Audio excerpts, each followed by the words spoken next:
రైతు సోదరులకు నా హృదయపూర్వక నమస్కారాలు స్వామి. అలాగే ఈ వీడియోలో చూస్తున్న గేదె రెండో ఈత డెలివరీ అవ్వడానికి వచ్చాక 10 రోజుల టైం ఉందండి. అలాగే గేదె యొక్క సనకొట్టు విధానం కానీ దారులు కానీ మీరు చూసుకొని, అలాగే మా వద్ద పాడి గేదెలు ఉన్నాయండి, 2 పూట్ల పాలు చూసుకోవచ్చు మీరు.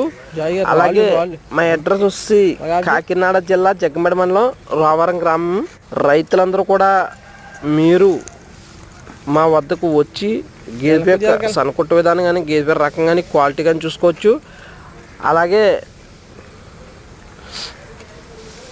గేదె వేస్తే రెండో ఈత అండి, సనకొట్టు విధానం కానీ నాడి కానీ రకం కానీ పోల్చుకోవచ్చు. అలాగే కొత్తగా డైరీ ఫామ్ పెట్టాలనుకుంటే కనుక ఈ గేదెపై ముందెత్తకైతే 10 లీటర్ల పాలు ఇచ్చిందండి. రైతులందరూ కూడా మేము చెప్పిన విషయం గమనించుకొని తీసుకొచ్చండి. రెండో ఈత ప్యూర్ ముర్రా క్వాలిటీ, మీకు రోజు మీద 14 లీటర్ల పాలు గ్యారంటీగా వద్దండి. అలాగే రైతులందరూ కూడా అన్ని గేదెలేనండి, అన్ని గేదెలే రకాలు కానీ క్వాలిటీ కానీ పోల్చుకొని చూసుకోవచ్చండి. చూసారు కదండి. అలాగే గేదె యొక్క రకం కానీ క్వాలిటీ కానీ చూసుకొని తీసుకోవచ్చు. అలాగే మా ఛానల్ సబ్స్క్రైబ్ చేయాలని రైతులు సబ్స్క్రైబ్ చేయండి, లైక్ చేయండి, షేర్ చేయండి స్వామి. అలాగే మా ఫోన్ నెంబర్ వస్తే 93689167 స్వామి. మీరు పూర్తి వీడియో పంపండి, హాయ్ అని పంపండి.